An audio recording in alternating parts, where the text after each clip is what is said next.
Keselamatan itu sekalipun sama-sama bisa duduk di gereja, berdampingan atau maju ke depan didoakan. Keselamatan itu terjadi individual, satu. Demikian pula kesembuhan. Karena itu Anda perlu beriman sama Tuhan.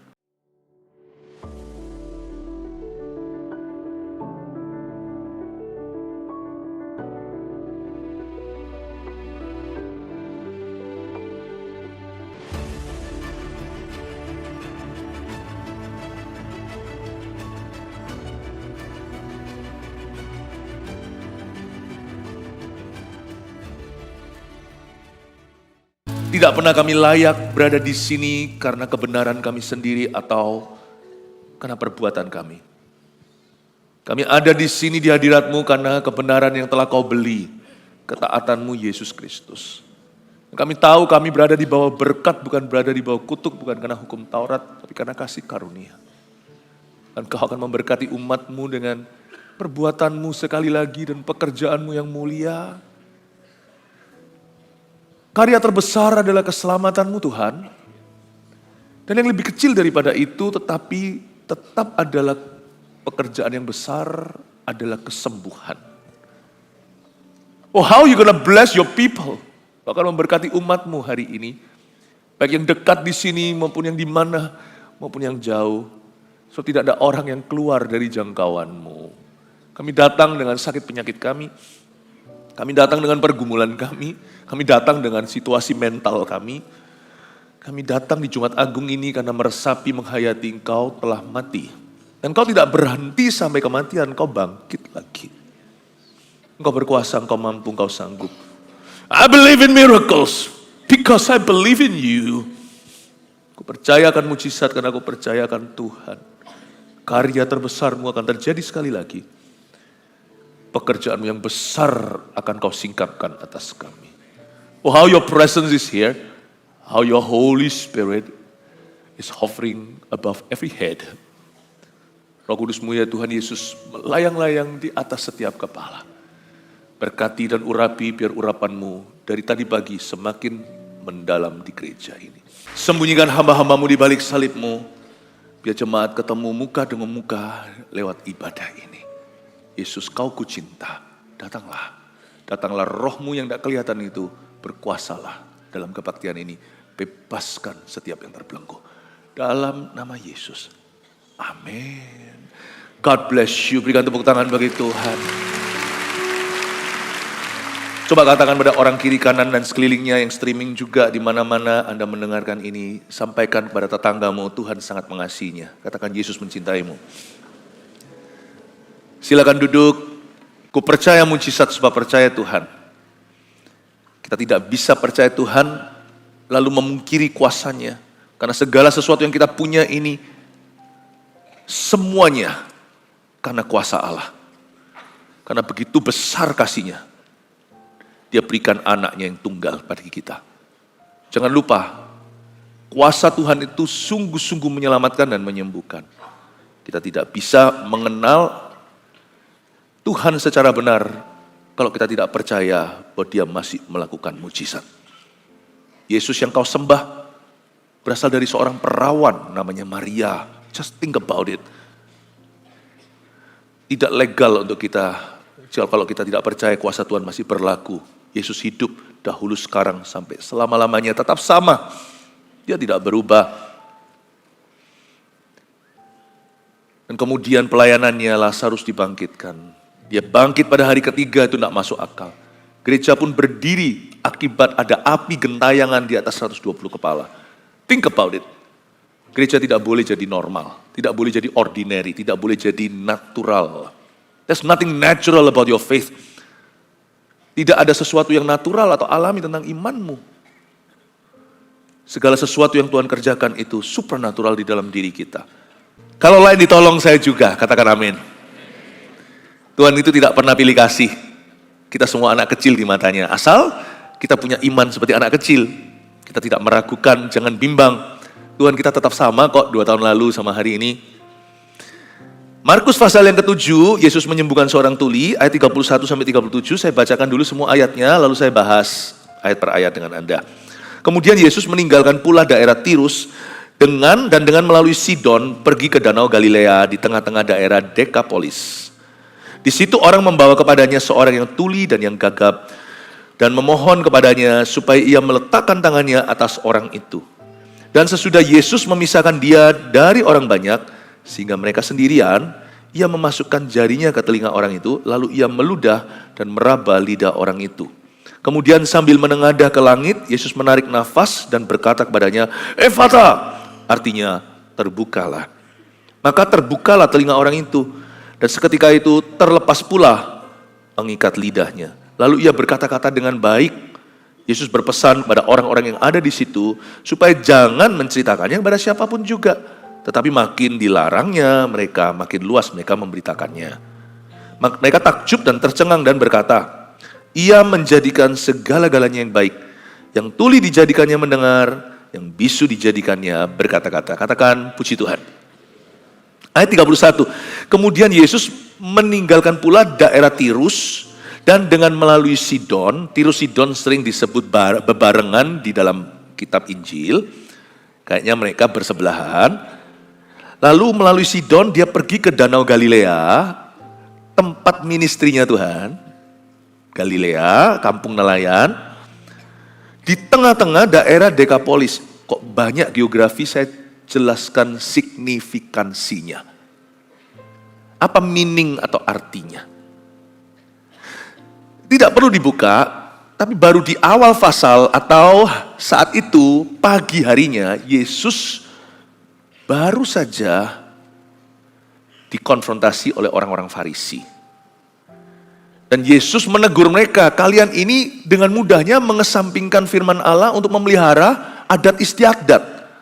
Demi tradisi manusia, kau rela untuk membatalkan firman Tuhan dalam hidupmu.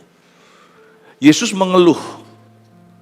Mereka ini orang Yahudi, anak Abraham, harusnya dekat sama Tuhan, udah hampir diselamatkan. Karena kalau mereka mau aja mendengar, dan bukan hanya sekedar masuk ke telinga, tapi masuk ke hati, pasti keselamatan terjadi dan kuasa Allah berlaku. Tapi ternyata orang-orang Farisi ini, meskipun mereka adalah bangsa Israel, umat pilihan, mereka tuli rohani. Yesus melihat satu fakta di lapangan, seharusnya orang-orang yang disebut jemaatnya, gereja terdekat, itu orang-orang tuli semua. Yesus berfirman ya nggak mempan. Karena mereka menganggap Yesus hanyalah anak tukang kayu. Mereka menganggap Yesus biasa. Tapi orang yang jauh malah dapat mujizat. Nanti dari sana Yesus sempat datang ke sebuah tempat, ya Tirus Sidon situ. Itu daerah orang-orang Yunani, cikal bakal Eropa hari ini. Jadi waktu Yesus berada di Tirus Sidon situ, ketemu sama satu orang wanita. Dia nggak cari perempuan itu, tapi saya tahu Yesus sengaja ada di situ untuk perempuan itu. Perempuan Sirofenisia namanya. Sirofenisia ini orang Yunani. She was a Greek lady. Dan dia datang minta sama Yesus, mohon-mohon agar Yesus melepaskan putri anaknya dari belenggu setan. Saya nggak tahu apakah anak itu kesurupan setan, ngalami kuasa gelap. Apakah kuasa gelap itu turun-temurun dari keluarganya, kan bisa. Karena kuasa gelap itu juga pasti menjadi warisan kalau kita tidak bereskan. Atau dia disantet, diguna-guna, saya nggak tahu.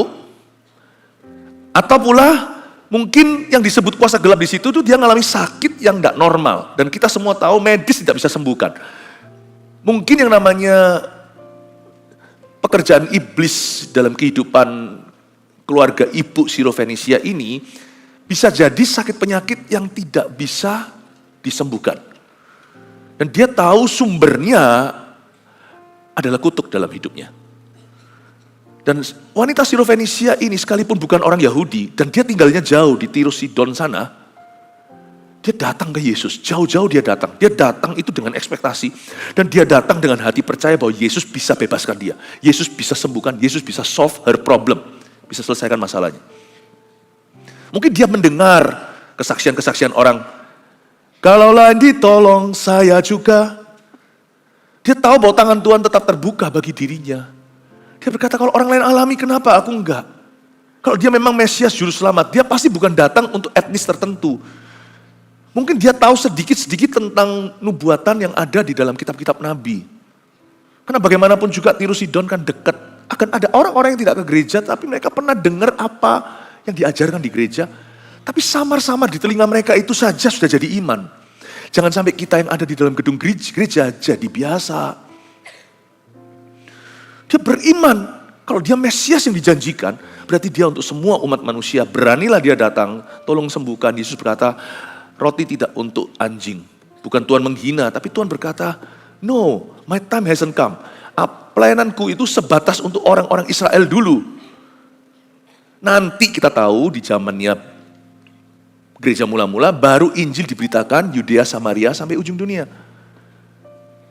Sebenarnya belum timingnya Tuhan, tapi karena iman, padahal bukan timingnya, padahal bukan hokinya, padahal bukan porsinya, tapi diberikan because of faith. You see, faith can change timing. Iman bisa mengubah waktu. Iman bisa mengubah nasib. Iman bisa mengubah skor terakhir. Dia beranikan diri, memang Tuhan, dia tidak marah atau tersinggungan, dia berkata, tapi anjing pun makan dari remah-remahnya. Yesus terharu, iman kayak gini gak kutemukan di antara orang Farisi berapa ayat sebelumnya. Setelah disembuhkan, wanita itu pulang ke rumah melihat anaknya dibebaskan. Entah dibebaskan itu artinya apa, mungkin sembuh sekalian dari sakit penyakit. Kadang-kadang ada penyakit tertentu karena kuasa gelap. Tidak semua penyakit dari setan. Karena memang kita ini hidup di dalam dunia yang tidak sempurna, jatuh dalam dosa. Tapi pokoknya, setan yang membelenggu anaknya itu lepas. Yesus, sekarang mari kita lihat ayat 31 lagi. Kemudian Yesus meninggalkan Tirus dan Sidon. Dia kembali ke Galilea. Tuhan itu baik ya. Ini adalah gesture, ini adalah suatu gerak-gerik tubuh yang sangat-sangat murah hati.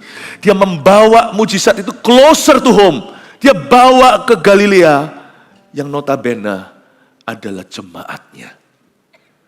Kalau orang lain yang jauh ditolong, kalau anjing pun makan remah, masa anak-anak mati kelaparan, dibawalah mujizat itu ke Galilea. Kerinduan Tuhan hari ini di dalam ibadah Jumat Agung adalah jemaat kita juga akan mengalami kesembuhan. Bukan hanya lewat misi di tempat jauh, Afrika, Brasil dan sebagainya. Here, at home. Sebagai gembala sidang, saya ingin mencerminkan hati Gembala Agung. Kami tidak ingin ada jemaat lagi yang sakit. Ada jemaat yang mati prematur. Kami tidak ingin. Makanya hari ini, mari kita beriman kepada Tuhan. Jangan jadi biasa. Coba katakan kanan kirinya, jangan jadi biasa sama Tuhan Yesus. Amin. Dan itu di tengah-tengah daerah Decapolis. Decapolis itu artinya 10 cities atau 10 kota. Itu adalah daerah di pantai Galilea. Jadi di dekat danau Galilea. Ada satu kota yang semuanya orang bukan orang Yahudi. Di situ juga ada peternakan babi. Decapolis itu tempat itu loh, ada orang yang Gerasa yang sampai dilepaskan dari setan, dari legion 4.000 roh jahat. Kiri kanan. Orang lain ditolong kanan kiri kita. Jangan kelewatan. Ini, Yesus ada di Galilea hari ini. He's here. He's here. He's here to heal you. He's here to set you free. Dia di sini untuk membebaskan setiap kita. Kita lihat ayat 32, di situ orang membawa kepadanya seorang yang tuli dan yang gagap. Dan memohon kepadanya supaya ia meletakkan tangannya atas orang itu. There is room for intercession, ayat 12, ada ruang untuk syafaat. Fungsi gereja hari ini juga bersyafaat untuk jemaat. Acara ini diadakan juga supaya kita melihat kuasa Tuhan berlaku atas jemaat kita. Di situ, di Galilea itu, ada orang yang membawa ke Yesus, seorang yang tuli dan gagap, dan mereka, atau satu orang atau dua atau berapa orang, mereka memohon kepadanya, Lord, place your hands on him. Taruhlah tanganmu atas orang itu, karena mereka pernah melihat Yesus menaruh tangannya atas seseorang, orang itu sembuh. Dan mereka ingin Yesus meletakkan tangan yang sama itu ke atas badan temannya yang tuli dan gagap itu. Ada power dalam penumpangan tangan. Makanya nanti kita akan gandengan tangan karena ribuan orang, ini sekarang overflow-nya juga penuh semuanya. Dan ini live streaming sampai kemana-mana, pesan yang sama didengarkan oleh gereja kita, jemaat kita sampai ke ujung dunia.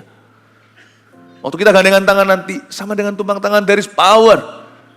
Ada kuasa dalam penumpangan tangan karena diajarkan oleh Tuhan. Karena diteladankan oleh para rasul. Penumpangan tangan adalah salah satu doktrin Kristen.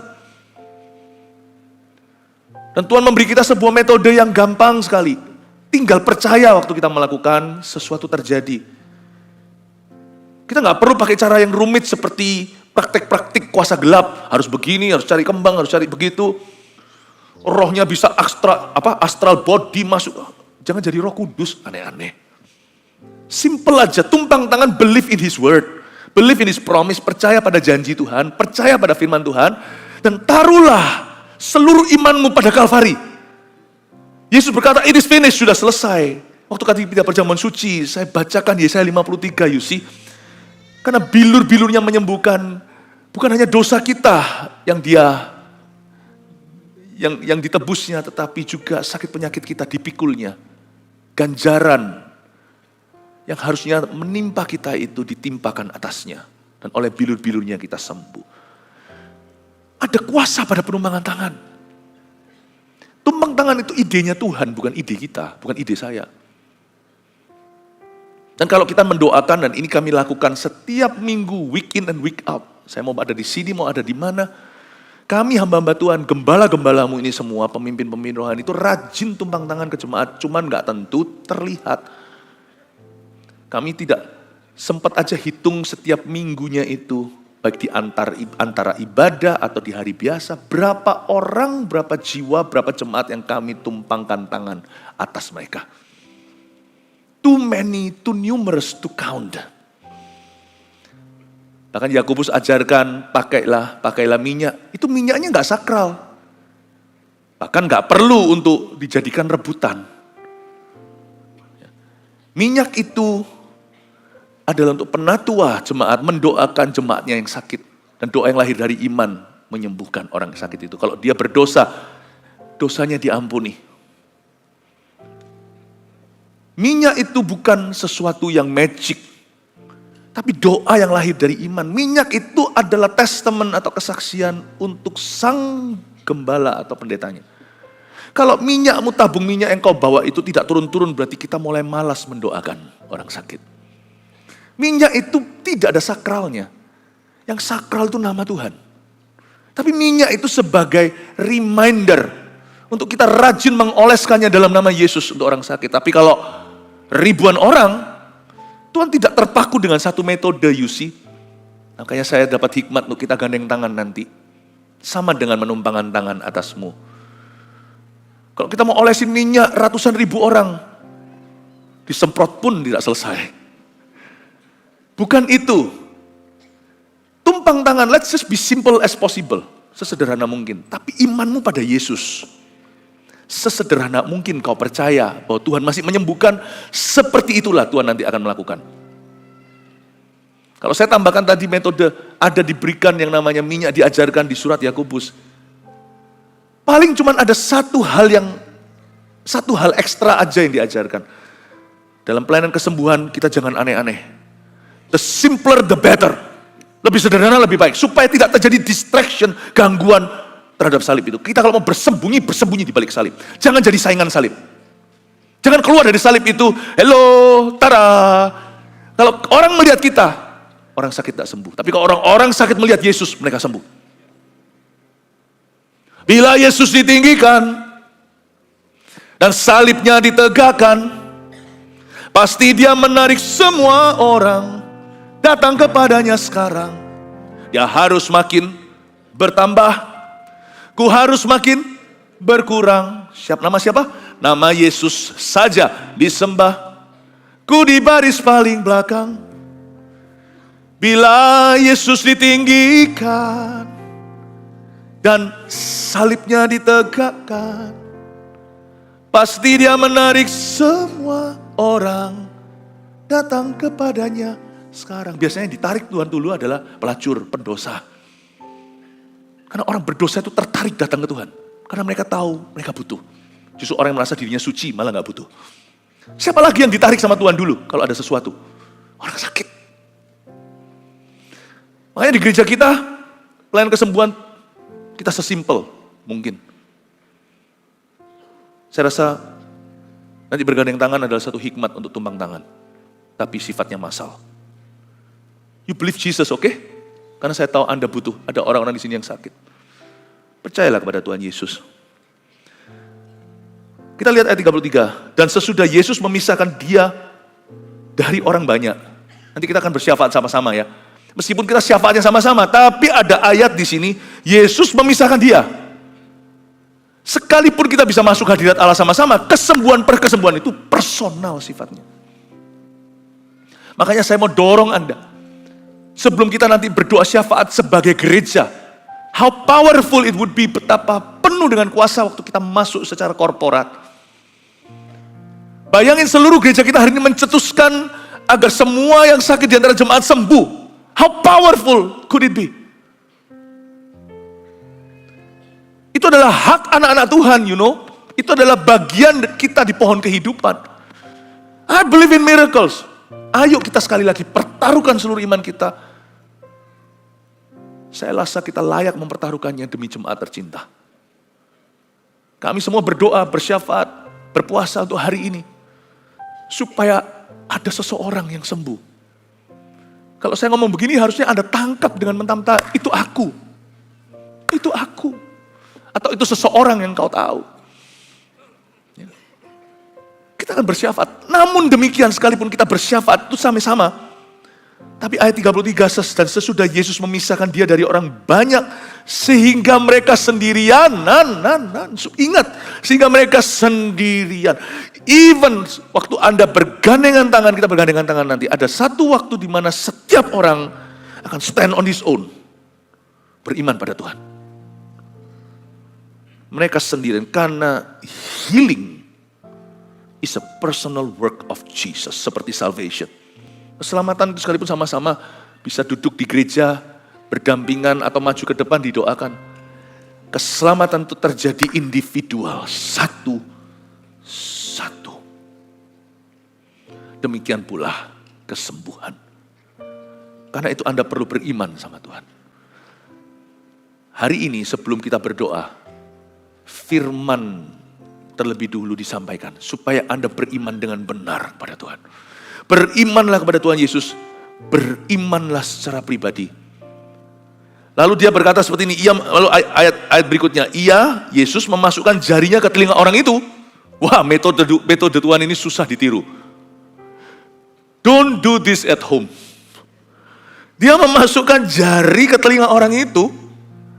Lalu apalagi yang satu ini. Ia meludah dan meraba lidah orang itu. Jangan ya. Kita cukup tumpang tangan. Pol-polan, tambahkan oleskan minyak sebagai hamba Tuhan. Udah, jangan terlalu banyak varian. Yang masukkan ke telinga, masih oke lah ya, kalau memang Tuhan gerakkan. Meludah meraba lidah orang itu, better jangan. Jangankan yang mendoakan, yang didoakan gak tentu mau.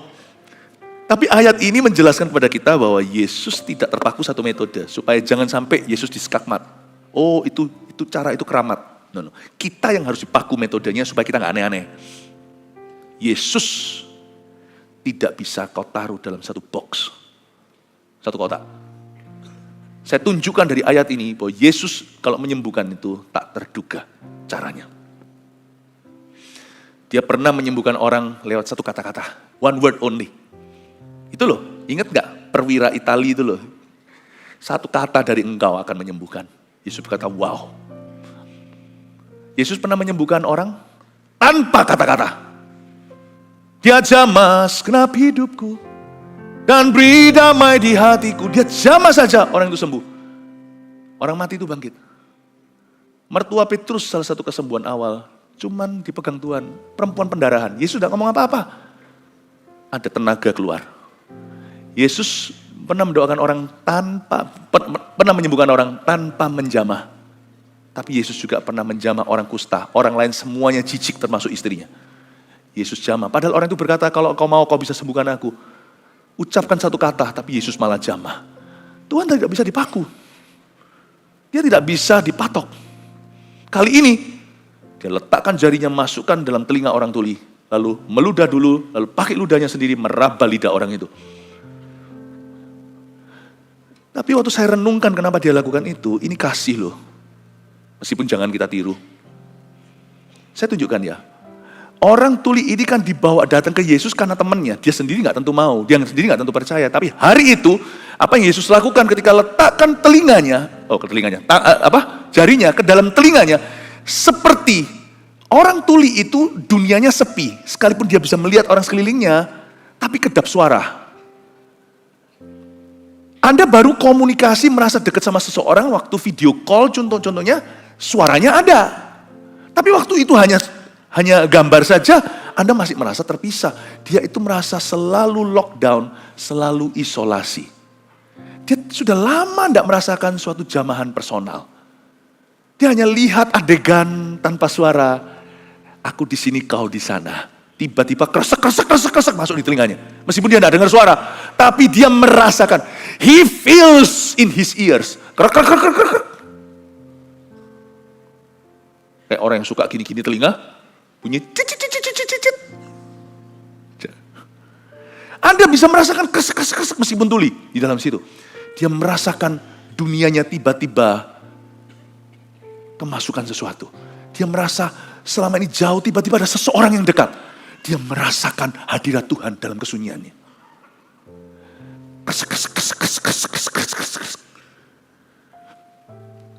Dia lihat Yesus tadi. And Jesus gained his attention. Yesus dapat perhatian orang ini. Orang ini tadi cuman dia nggak bisa komunikasi gimana. Diajak juga ikut sama temennya. Tapi dia merasa semua ini nggak ada hubungan sama dia. Tiba-tiba waktu Yesus masukkan jarinya, kaget orang itu pasti. Dia lihat Yesus. Semoga kresek itu bunyinya. I love you. I want to heal you. Dia lihat Yesus. Terpaku sejenak. Belum terpaku, mulutnya menganga kan. Yesus meludah. Tuh. You know what happens next? Diaduk. Yesus pernah lakukan itu terhadap orang buta. Diaduk, di lumpur, tempel, pergi ke Siloam. Itu air, bukan hospital. Diaduk di sana, lalu ditaruh di lidahnya. Dia terkejut. Dibuka mulutnya. Mau tahu yang Yesus lakukan? Ludahku adalah tempat lalu lalangnya firmanku. Kutaruh firmanku di mulutmu. Receive word. Hari itu, his world was invaded by the divine. Dunia yang sunyi, yang gagap, diserbu oleh yang ilahi. Dan dia tidak merasa sepi lagi. Waktu saya baca ini, saya merasakan orang itu, Tuhan kenapa gak hanya sembuhkan aja kan sudah beres cerita. No. Tuhan selalu ingin orang itu merasakan hadirnya dalam penyakitnya.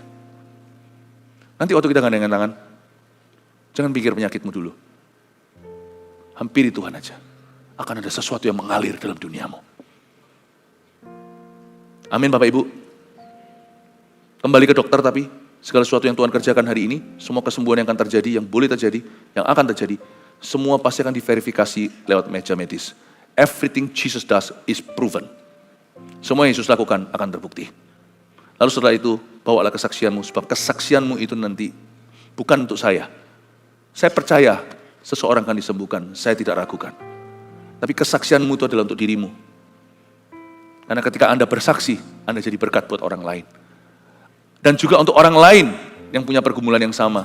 Karena oleh darah anak domba, oleh kesaksian kita, iblis dikalahkan. Ya. Kemudian sambil menengadah ke langit, Yesus menarik nafas dan berkata kepadanya, Ephata, artinya terbukalah. Saya ingin Anda fokus di ayat 34, ada satu kejadian lagi. Kemudian sambil menengadah ke langit, Yesus lihat ke langit, menunjukkan kepada kita bahwa divine healing, kesembuhan ilahi itu terjadinya dari atas. Bukan dari medis, bukan dari teknologi. Ini juga berkat Allah loh, jangan salah sangka. Bahkan banyak anak-anak Tuhan di dalam dunia medicine. Ini pun adalah berkat Tuhan. Tapi kesembuhan yang terjadi lewat proses manusia, obat-obatan, teknologi pengetahuan, semuanya itu juga ada restu dari Tuhan. Itu adalah sesuatu yang baik. Semua yang baik, yang sempurna datang dari Bapa, kata Alkitab. Jangan kau sesat. Semua yang baik dan sempurna. Itu bukan mujizat, itu berkat. Kalau Anda bisa sembuh lewat medis segalanya, that's your blessing from God. Makanya sebelum minum obat, kita berdoa dulu, terima kasih Tuhan, ku letakkan imanku padamu.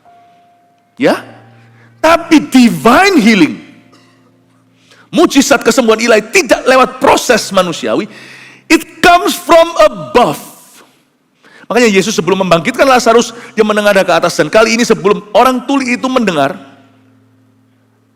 keywordnya Tuhan adalah, passwordnya Tuhan, Ephata, terbukalah. Waktu diludah, waktu dimasukkan jari, belum mendengar dia. Tapi waktu Yesus tekan tombol lampunya, on off-nya, Ephata, boom, something from heaven fell upon that person. Sesuatu dari sorga, boom, turun atas telinga orang itu. Boom! Saya tuh curiga, di atas sana itu semua spare part-nya ada. Kita. Tuhan yang bikin kita kok. Semua cerita ini kenapa dia meludah, nanti saya tunjukkan. Itu dia mau bicara sama orang sekelilingnya bahwa aku bukan hanya Yehova Rafa, akulah pencipta alam semesta.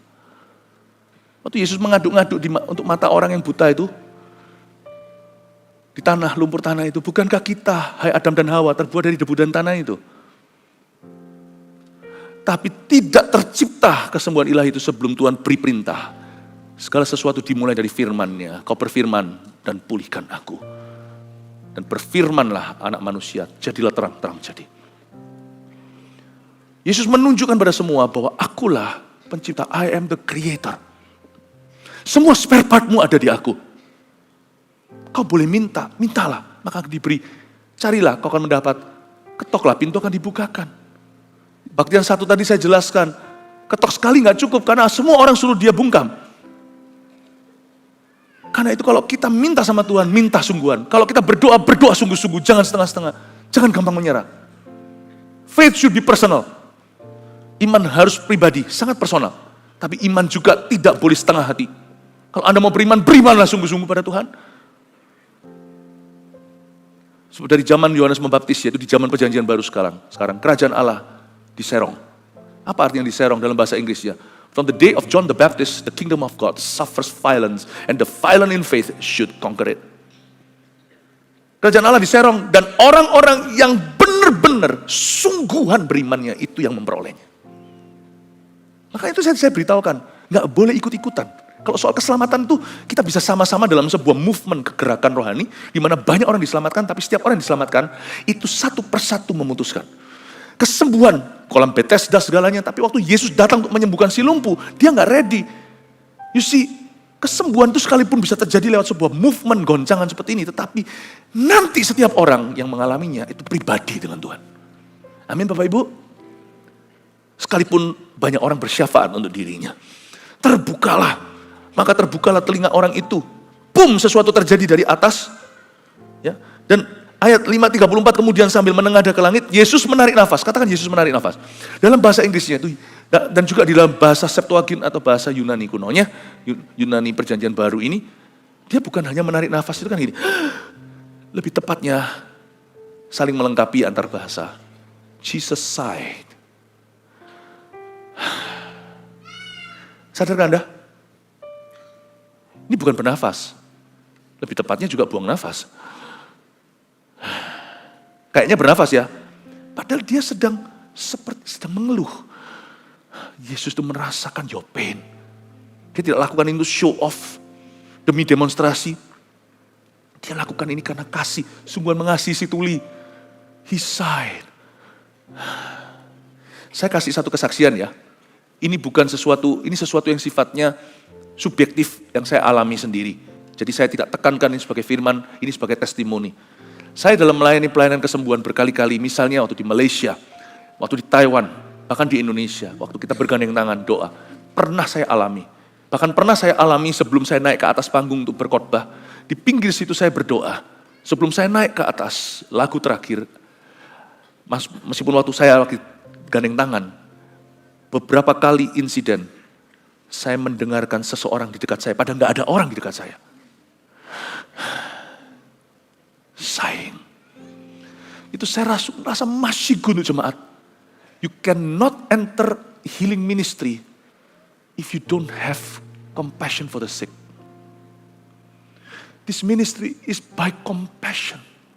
Oleh belas kasih. Tapi harus dengan iman. Kalau belas kasihan doang, kita menangis dengan orang menangis. Tapi kita tidak bisa entaskan dia dari masalahnya. Iman yang menurunkan sesuatu dari sorga di bumi seperti di sorga. Imanlah Roma 5, jalan menuju kasih karunia. Ada satu orang kesurupan, kesetanan, disiksa setan di depan saya. Malah saya kira itu mungkin orangnya aja gak waras. Orang itu gak keruan di situ, saya ikut nangis, kasihan.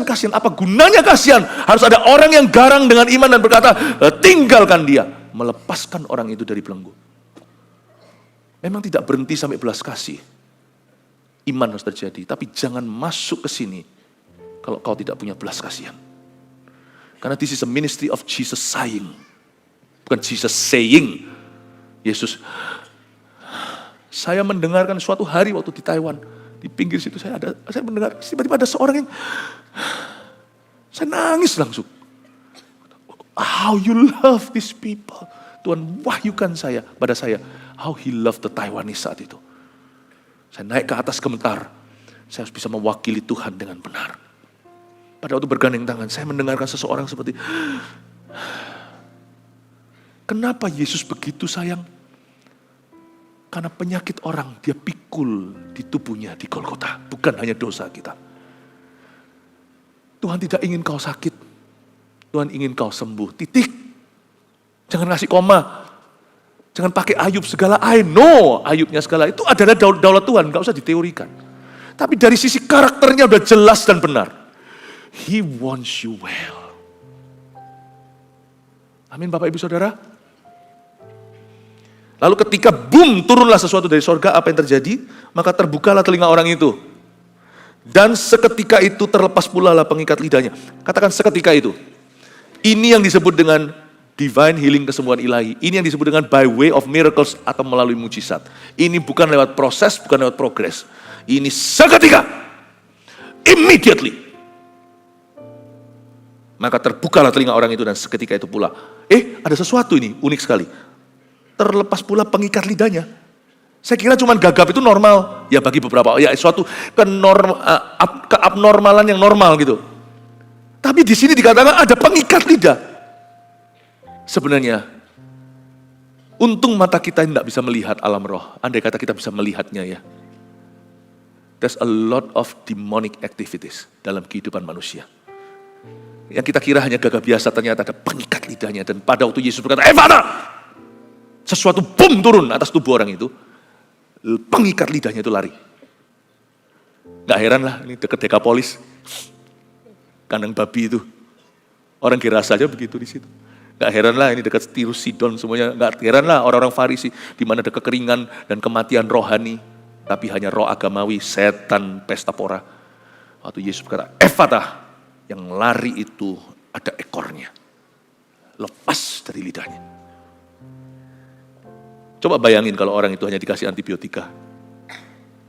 Ya enggak sih, enggak masuk. Bukan antibiotik ya kalau yang kasus begini ya. Tapi ngerti maksud saya. Karena Tuhan ketika diombang-ambingkan perahunya, murid-muridnya diombang-ambingkan oleh laut, yang Yesus tengking bukan lautnya, tapi badainya, tapi anginnya. Hebat ya. Orang semuanya rasa lautnya itu akhirnya sudah kayak tsunami. Yesus kata, mana imanmu? Dia hardik tuh angin. Dia tidak hardik ombak. Hanya Yesus yang tahu duduk perkaranya. Yesus yang tahu bagaimana menyembuhkan seseorang sampai oyot akarnya. Pengikat lidahnya lepas. How powerful it is.